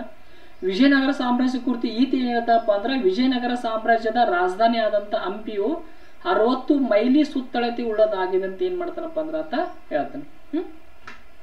ನೆಕ್ಸ್ಟ್ 169ನೇ ಪ್ರಶ್ನೆ. ಈ ಕೆಳಗಿನ ಹೇಳಿಕೆಗಳನ್ನು ಪರಿಗಣಿಸಿ. ಎ ಸ್ಟೇಟ್ಮೆಂಟ್, ಸಂಗಮ ಮನೆತನದ ಶ್ರೇಷ್ಠ ದೊರೆ ಎರಡನೇ ದೇವರಾಯ, ಈತನಿಗೆ ಗಜ ಬೆಂಟೆಕಾರ ಎಂಬ ಬಿರುದಿತ್ತು. ಬಿ ಸ್ಟೇಟ್ಮೆಂಟ್, ಕೇರಳ ಗೆದ್ದು ಕೇರಳ ಮತ್ತು ಶ್ರೀಲಂಕಾದಿಂದ ಕಪ್ಪು ಕಾಣಿಕೆಯನ್ನು ಸ್ವೀಕಾರ ಮಾಡಿದನು, ಆದ್ದರಿಂದ ಈತನಿಗೆ ದಕ್ಷಿಣ ಪಥದ ಚಕ್ರವರ್ತಿ ಎಂದು ಕರೆಯಲಾಗುತ್ತಿತ್ತು. ಸಿ ಸ್ಟೇಟ್ಮೆಂಟ್, ಎರಡನೇ ದೇವರಾಯನ ದಳಪತಿಯಾದ ಲಕ್ಕಣ್ಣ ದಂಡೇಶನು ಒಂದು ನೌಕಾ ವಿಜಯ ಯಾತ್ರೆಯನ್ನು ಕೈಗೊಂಡು ಯಶಸ್ವಿಯಾದನು. ಇದು ಮೋಸ್ಟ್ ಇಂಪಾರ್ಟೆಂಟ್. ಆಲ್ರೆಡಿ ಇದು ಏನಪ್ಪ ಅಂದ್ರೆ ಟಿ ಕೇಳಿದಾನೆ, ಈ ಸ್ಟೇಟ್ಮೆಂಟ್ ಅನ್ನ ಕೇಳಿದ ನೋಡ್ರಿ. ಭಾಳ ಇಂಪಾರ್ಟೆಂಟ್ ಆಗ್ತದ ನೋಡ್ರಿ. ಒಂದೊಂದಾಗಿ ಏನಪ್ಪ ಅಂದ್ರೆ ಅದನ್ನು ಸಂಗಮ ಮನೆತನದ ಶ್ರೇಷ್ಠ ದೊರೆ ಯಾರು? ಎರಡನೇ ದೇವರಾಯ. ಈತನಿಗೆ ನಾವು ಪ್ರೌಢ ದೇವರಾಯ ಅಂತ ಕರಿತೀವಿ. ಆತನ ಬಿರುದು ಏನಾಗಿತ್ತು? ಗಜ ಬೆಂಟೆಕಾರ ಆಗಿತ್ತು. ಯಾಕೆ ಗಜ ಬೆಂಟೆಕಾರ ಆಗಿರ್ತದೆ? ಈತ ಆನೆಗಳನ್ನೇ ಬೇಟೆ ಆಡ್ತಿದ್ದ, ಅದ್ರ ಸಲುವಾಗಿ ಈತನಿಗೆ ಗಜ ಬೆಂಟೆಕಾರ ಅಂತ ಕರೀತಿದ್ರು. ಹೀಗಾಗಿ ಎ ಸ್ಟೇಟ್ಮೆಂಟ್ ಏನಾಗಿದ್ದಪ್ಪ ಅಂದ್ರೆ ರೈಟ್ ಆಗಿದೆ. ನೆಕ್ಸ್ಟ್ ಬಿ ನೋಡ್ರಿ, ಆತ ಕೇರಳದ ಮೇಲೆ ದಾಳಿ ಮಾಡಿ ಕೇರಳವನ್ನು ಗೆದ್ದು ಕೇರಳ ಮತ್ತು ಶ್ರೀಲಂಕಾದಿಂದ ಕಪ್ಪ ಕಾಣಿಕೆಯನ್ನು ಸ್ವೀಕಾರ ಮಾಡಿದ. ಆದ್ರೆ ಈತನಿಗೆ ಏನಂತ ಕರಿತಪ್ಪ ಅಂದ್ರೆ ದಕ್ಷಿಣ ಪಥದ ಚಕ್ರವರ್ತಿ ಅಂತ ಕರೀತಾರೆ. ಏನು ಕರಿತಾರ? ದಕ್ಷಿಣ ಪಥದ ಚಕ್ರವರ್ತಿ ಅಂತ ಕರೀತಾರೆ. ಹಾಗಾಗಿ ಈ ಸ್ಟೇಟ್ಮೆಂಟ್ ಏನಾಗಿದಪ್ಪ ಅಂದ್ರೆ ನೋಡ್ರಿ. ಇನ್ನೊಂದು ದಕ್ಷಿಣ ಪಥದ ಚಕ್ರವರ್ತಿ ಯಾರಪ್ಪ ಅಂದ್ರೆ ಎರಡನೇ ದೇವರಾಯ ಅಥವಾ ಪ್ರೌಢ ದೇವರಾಯ ಅಂತ ಬರ್ತಾರೆ. ಇನ್ನು ದಕ್ಷಿಣ ಪಥೇಶ್ವರ ಅಂದ್ರೆ ಯಾರು ಬರ್ತಾರ? ಸ್ವಲ್ಪ ಇಲ್ಲೇ ನಿಮಗೆ ವಿಷಯನ ಏನಪ್ಪ ಅಂದ್ರೆ ನೆನಪು ಮಾಡಿಕೊಡುವಂಥದ್ದು ಮಾಡಿಕೊಡ್ತೀನಿ. ದಕ್ಷಿಣ ಪಥೇಶ್ವರ ಯಾರಂದ್ರೆ ಇಮ್ಮಡಿ ಪುಲಕೇಶ. ದಕ್ಷಿಣ ಪಥದ ಚಕ್ರವರ್ತಿ ಅಂದ್ರೆ ಎರಡನೇ ದೇವರಾಯ ಅಥವಾ ಪ್ರೌಢದೇವ. ಇನ್ನು ಉತ್ತರ ಪಥೇಶ್ವರ ಅಂತ ಯಾರಿಗೆ ಕರಿತಾರಪ್ಪ ಅಂದ್ರೆ ಹರ್ಷವರ್ಧನ ಕರಿತಾರೆ. ಯಾರಿಗೆ ಕರಿತಾರ? ಹರ್ಷವರ್ಧನಿಗೆ ಕರಿತಾರ. ನೋಡ್ರಿ, ಇನ್ನ ಸಿ ಸ್ಟೇಟ್ಮೆಂಟ್ ನೋಡ್ರಿ, ಎರಡನೇ ದೇವರಾಯನ ದಳಪತಿಯ ಲಕ್ಕಣ ದಂಡೇಶನ ಒಂದು ನೌಕಾ ವಿಜಯ ಯಾತ್ರೆ ಕೈಗೊಂಡು ಯಶಸ್ವಿ. ಇದು ಇಲ್ಲಿ ಕೊಟ್ಟಂತ ಮೂರು ಸ್ಟೇಟ್ಮೆಂಟ್ಗಳು ಏನಾಗಿದಪ್ಪ ಅಂದ್ರೆ ಸರಿಯಾಗಿದ್ದು. ಸರಿಯಾದ ಉತ್ತರ 4th ಆಪ್ಷನ್ಸ್ ABC ಸರಿಯಾಗಿವೆ ಅನ್ನೋದು ಏನಪ್ಪ ಅಂದ್ರೆ ಇಲ್ಲಿ ಸರಿಯಾಗಿರ್ತದ. ನೋಡ್ರಿ, ಇನ್ನು ಎರಡನೇ ದೇವರಾಯನಿಗೆ ಸಂಬಂಧಪಟ್ಟದ ಆಲ್ರೆಡಿ ಈಗ ಒಂದು ಪ್ರಶ್ನೆ ಬಗ್ಗೆ ತಿಳ್ಕೊಂಡಿವಿ. ಇನ್ನೊಂದು ಪ್ರಶ್ನೆವನ್ನು ಅಧ್ಯಯನ ಮಾಡ್ತಿರುವಾಗ ಈ ಎರಡನೇ ಪ್ರೌಢ ದೇವರಾಯನ ಬಗ್ಗೆ ಏನಪ್ಪ ಅಂತ ತಿಳ್ಕೊಂಡ್ವಿ. ಆದ್ರೂ ನಮ್ಮ ಎಕ್ಸಾಮ್ ದೃಷ್ಟಿಯಿಂದ ಬಹಳಷ್ಟು ಇಂಪಾರ್ಟೆಂಟ್ ಆಗ್ತಾರ. ನೋಡ್ರಿ, ಸಂಗಮನಿತನ ಪ್ರಸಿದ್ಧ ದೊರೆ, ಈತನಿಗೆ ಪ್ರೌಢ ದೇವರಾಯ ಎಂದು ಸಹ ಕರೀತಿದ್ರು. ಈತನಿಗೆ ಬಿರುದು ಏನಾಗಿತ್ತಪ್ಪ ಅಂದ್ರೆ ಗಜ ಬೆಂಟೆಕಾರ ಆಗಿತ್ತು.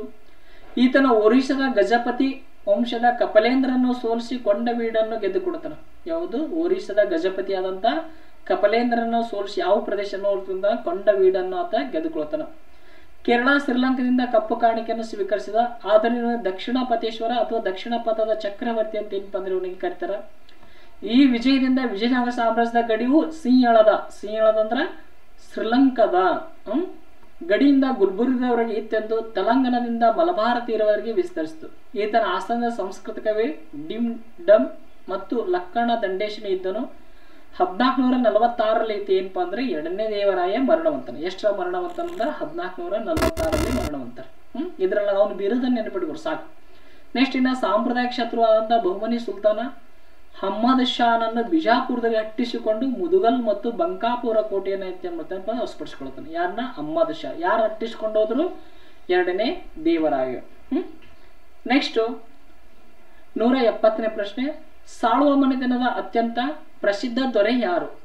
A option Krishnadevaraya, B option ಎರಡನೇ Praudha Devaraya, C option Narasanayaka, D option Saluva Narasimha ಅನ್ನೋದು ಏನಪ್ಪಾ ಅಂದ್ರೆ ಇಲ್ಲಿ ಸರಿಯಾದ ಉತ್ತರ ಆಗ್ತದೆ. ನೋಡಿ, ಸಾಮಾನ್ಯ ಶಕ 1485ರಲ್ಲಿ ಅಧಿಕಾರಕ್ಕೆ ಬಂದಂತ ಸಾಳುವ ನರಸಿಂಹನು ದುರ್ಬಲನಾಗಿದ್ದ ಸಂಗಮವನದಿಂದ 3ನೇ ವಿರೂಪಾಕ್ಷನಿಂದ ಏನಪ್ಪಾ ಅಂದ್ರೆ ಆತ ರಾಜಧಾನಿಯನ್ನು ವಶಪಡಿಸಿಕೊಂಡು 6 ವರ್ಷಗಳ ಕಾಲ ಆತ ಆಡಳಿತವನ್ನು ಮಾಡ್ತಾನೆ. ನಮಗೆ ಪ್ರಶ್ನೆ ಕೇಳಬಹುದು, ಈ ರೀತಿ ಆದ್ರೂ ನಮಗೆ ಪ್ರಶ್ನೆ ಕೇಳಬಹುದು. ಸಂಗಮ ಮನೆತನದ ಕೊನೆಯ ದೊರೆ ಯಾರಂತ ಪ್ರಶ್ನೆ ಕೇಳಬಹುದು. ಸಂಗಮ ಮನೆತನ ಕೊನೆಯ ದೊರೆ ಯಾರಪ್ಪ ಅಂದ್ರೆ 3ನೇ ವಿರೂಪಾಕ್ಷ ಬರ್ತಾರೆ. ಎಷ್ಟನೇ ವಿರೂಪಾಕ್ಷ ಆತ? 3ನೇ ವಿರೂಪಾಕ್ಷ ಬರ್ತಾನೆ. ಇದೇನು ಅಷ್ಟೊಂದು ಇಂಪಾರ್ಟೆಂಟ್ ಅಲ್ಲ. ನೆಕ್ಸ್ಟ್ ಯಾವ ಮನೆತನ ಬರ್ತದಪ್ಪ ಅಂದ್ರೆ ತುಳು ಮನೆತನ ಬರ್ತದ. ಅದರ ಮುಂದಿನ ತರಗತಿಯಲ್ಲಿ ಅಧ್ಯಯನ ಮಾಡೋಣ ಅಂತ ಹೇಳುತ್ತಾ ಇಲ್ಲಿ ತನಕ ಈ ತರಗತಿನ ವೀಕ್ಷಣೆ ತಮಗೆಲ್ಲರಿಗೂ ಏನಪ್ಪ ಅಂದ್ರೆ ಹೃತ್ಪೂರ್ವಕವಾದಂತ ಧನ್ಯವಾದಗಳು.